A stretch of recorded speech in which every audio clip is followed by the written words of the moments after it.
بسم اللہ الرحمن الرحیم۔ ناظرین کرام، السلام علیکم ورحمۃ اللہ وبرکاتہ۔ یہ دنیا امکانات اور مواقع کی دنیا ہے۔ ہر انسان کو اس دنیا میں بار بار مواقع عطا کیے جاتے ہیں، بس ضرورت اس بات کی ہے کہ ہم ان مواقع سے فائدہ اٹھانے کی صلاحیت رکھتے ہوں۔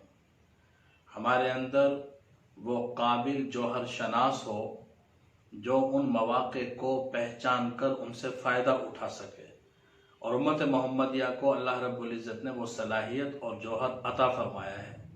کرم تیرا کہ بے جوہر نہیں میں، کرم تیرا کہ بے جوہر نہیں میں، غلام تغرل و سنجر نہیں میں، جہاں بینی میری فطرت ہے لیکن کسی جمشید کا ساغر نہیں میں۔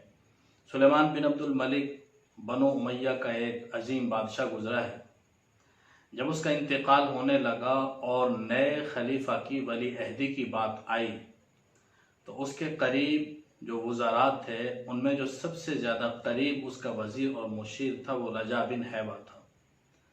اس نے اس سے مشورہ کیا تو لامحالہ باپ کے بعد اس کی اولاد ولی عہد بنتی ہے، یہی ترتیب چلی آ رہی تھی۔ بادشاہت تھی، باپ کے بعد بیٹا اور اس کے بعد اس کا بیٹا، یہی ترتیب چل رہی تھی۔ تو رجا بن حیوہ نے سلیمان بن عبد الملک کو مشورہ دیا کہ تم اپنی اولاد کے بجائے عمر بن عبد العزیز کو خلیفہ بناؤ۔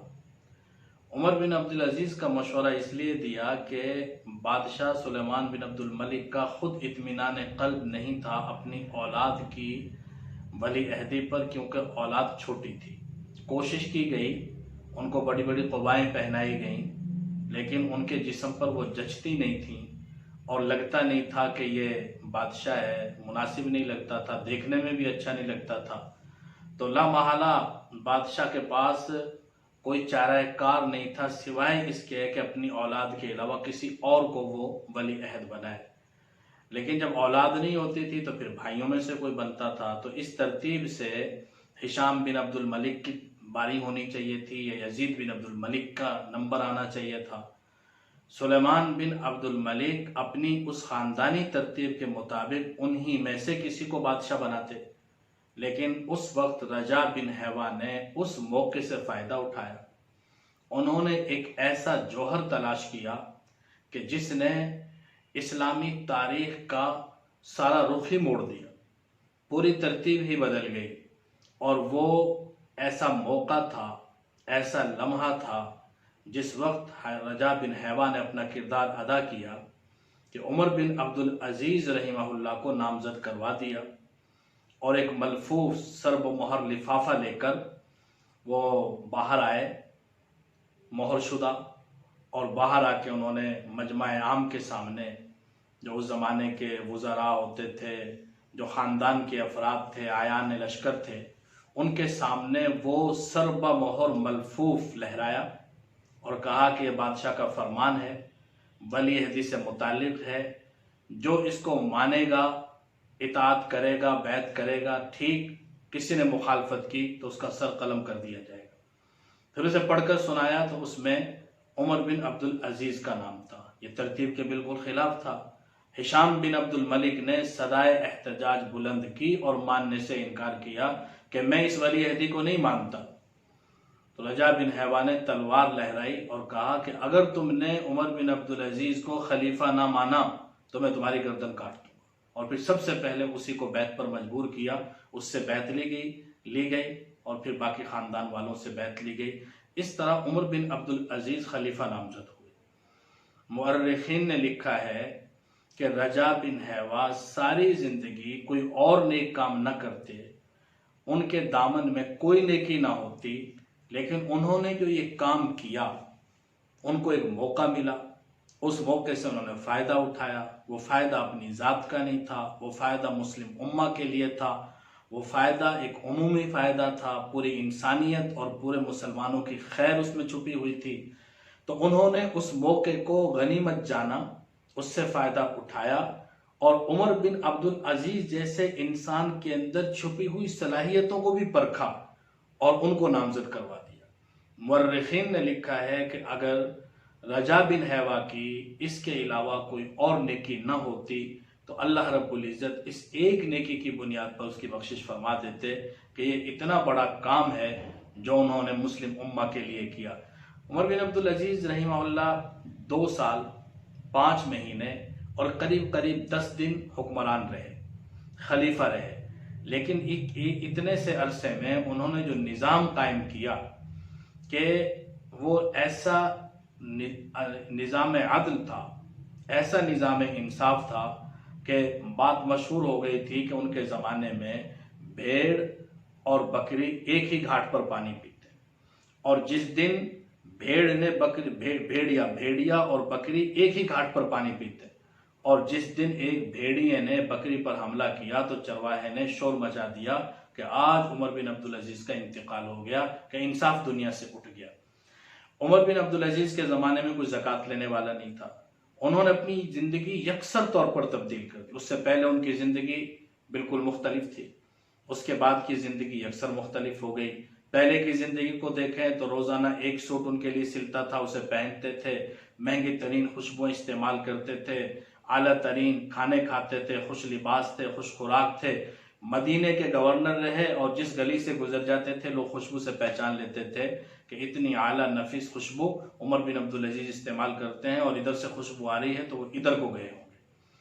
اللہ رب العزت نے جب خلافت کی ذمہ داری ان کے اوپر ڈالی، اس کے بعد کی ان کی زندگی مکمل تبدیل ہو گئی۔ سب سے پہلے انہوں نے اپنی بیوی فاطمہ سے کہا کہ دیکھو تمہارے پاس جو زیورات ہیں، اب یہ زیورات تم اور میں ایک گھر میں نہیں رہ سکتے، یا تو ان کو بیت المال میں جمع کرواؤ اور ہم دونوں اکٹھے رہیں، اور یا تم اور تمہارے زیورات اکٹھے رہیں گے، میں تمہیں اپنے سے الگ کر دوں گا، اب ہم اکٹھے نہیں رہ سکتے۔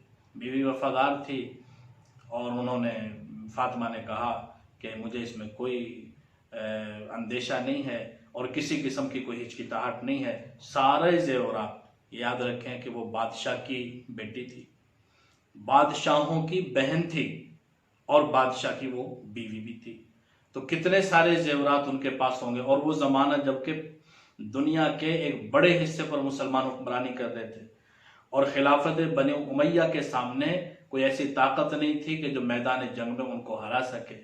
تو وہ زمانہ جو ریل پیل کا زمانہ تھا، ہر طرح سے آسائش تھی، فراوانی تھی، وہ سارا زیور انہوں نے اٹھا کے عمر بن عبدالعزیز کے حوالے کیا۔ انہوں نے وہ سارا زیور سرکاری خزانے میں جمع کروا دیا۔ جب ان کا انتقال ہو گیا عمر بن عبدالعزیز رحمہ اللہ کا، تو پھر ان کے بھائیوں نے فاطمہ سے کہا کہ دیکھو عمر بن عبدالعزیز نے تمہاری مرضی کے خلاف وہ زیور بیت المال میں جمع کروا دیا تھا، اگر تم چاہو تو وہ ہم تمہیں واپس دے سکتے ہیں۔ تو وہ وفا شعار بیوی کہنے لگیں کہ جس آدمی سے زندگی میں بے وفائی نہ کی تو کیا مرنے کے بعد اس سے میں بے وفائی کروں گی؟ اس کو میں نے اپنی رضامندی سے زیور دیا تھا، اور میری رضا کے ساتھ وہ بیت المال میں جمع ہوا تھا۔ زندگی میں جس سے بے وفائی نہ کی، مرنے کے بعد میں اس سے بے وفائی کیسے کر سکتی ہوں؟ اس بارے میں کیسے سوچا جا سکتا ہے؟ وہ شخص عمر بن عبدالعزیز رحمہ اللہ جنہوں نے اپنی زندگی مکمل طور پر تبدیل کر دی، لیکن اس کا اثر کیا پڑا کہ پوری سلطنت میں ایک آدمی بھی زکوٰۃ لینے والا نہیں تھا۔ لوگ زکوٰۃ کا مال لے کر آتے تھے لیکن زکوٰۃ کے مصرف نہیں ملتے تھے۔ اللہ تعالیٰ نے ایسی خوشحالی عطا فرمائی، اور ہدایت اتنی عام ہوئی کہ غیر مسلم دھڑا دھڑ مسلمان ہونے لگے، ٹیکس ختم کر دیے، رعایا کے لیے آسانیاں کر دی، فراوانی ہو گئی، اور لوگ دھڑا دھڑ مسلمان ہونے لگے۔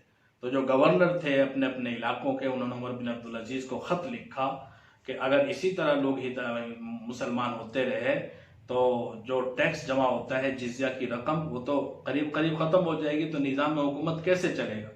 تو عمر بن عبدالعزیز رحمہ اللہ نے ایک تاریخی جملہ کہا کہ نبی کریم صلی اللہ علیہ وسلم کو تحصیلدار بنا کر نہیں بھیجا گیا تھا، ان کو ہادی بنا کر بھیجا گیا تھا۔ اگر ہدایت لوگ قبول کرتے ہیں، اسلام لاتے ہیں، تو یہ عین نبی کریم صلی اللہ علیہ وسلم کے بعثت کے مقاصد میں سے مقصد ہے جو پورا ہوتا ہے۔ اس سے بڑھ کر اور کیا بات ہے؟ گھر میں تشریف لے گئے، بیٹیاں جب بات کرتی تھی تو منہ پہ ہاتھ رکھ لیتی تھی۔ خادمہ سے پوچھا کیا معاملہ ہے، کیا بات ہے؟ انہوں نے کہا کہ حضرت کئی دن سے گھر میں کھانے پینے کے لیے کوئی چیز نہیں تھی، تو پیاز سے روٹیاں کھائی ہیں، پیاز کا استعمال منہ میں بدبو پیدا کر دیتا ہے، تو آپ سے بات کرتے ہوئے اس لیے منہ پہ ہاتھ رکھا ہوا تھا کہ آپ کو سمیل سے تکلیف نہ ہو۔ تو حضرت نے اپنی بیٹیوں کو بلایا، آنکھوں میں آنسو تھے، بیٹیاں بھی رو رہی تھیں۔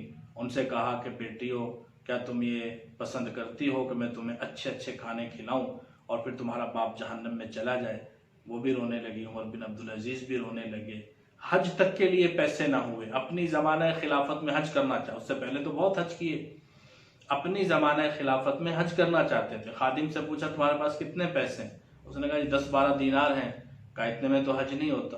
کچھ عرصے بعد بھی خاندانی ملکیت میں کچھ مال تھا، کچھ جائیداد، وہ آئی، اس میں سے پیسے آئے تو خادم نے مبارکباد دی حضرت مبارک کو کہ اللہ تعالیٰ نے مال بھیج دیا، آپ حج کر سکتے ہیں۔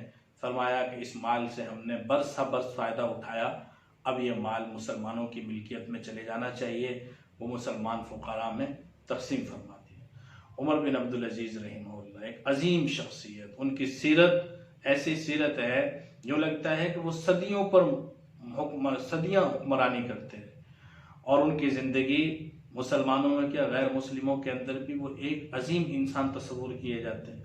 لیکن عمر بن عبدالعزیز رحمہ اللہ کی جب سیرت کو بیان کیا جاتا ہے اور پڑھا جاتا ہے تو ہم یہ بھول جاتے ہیں کہ اس جوہر کو شناس کرنے والے، اس کو پہچاننے والے، اس کا جو پارک ہے وہ کون تھا؟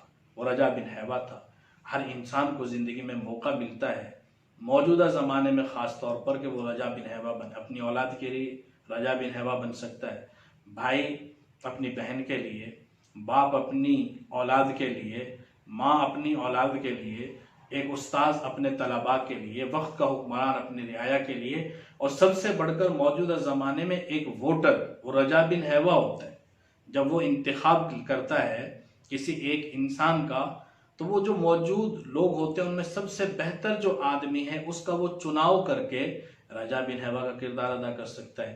یعنی رجا بن حیوہ محض ایک شخص نہیں ہے، محض ایک فرد نہیں ہے، بلکہ وہ ایک کردار ہے جو زندگی میں ہر انسان کے سامنے بار بار آتا ہے۔ بس ضرورت اس بات کی ہے کہ ہم وہ کردار بنیں اور ان مواقع سے فائدہ اٹھائیں۔ اور عمر بن عبدالعزیز رحمہ اللہ جیسے لوگ تو روز روز پیدا نہیں ہوتے، لیکن عظیم انسانوں کے پیدا کرنے میں، بنانے میں یہ ہم کردار ادا کر سکتے ہیں۔ لہٰذا مواقع سے فائدہ اٹھانا اور کسی قابل جوہر کو تلاش کرنا اور پھر اپنی تمام صلاحیتوں کو بروئے کار لانا، اس کے لیے اللہ رب العزت سے ہمیشہ دعا بھی کرنی چاہیے اور ان مواقع کی تلاش میں بھی رہنا چاہیے۔ وما علینا الا البلاغ۔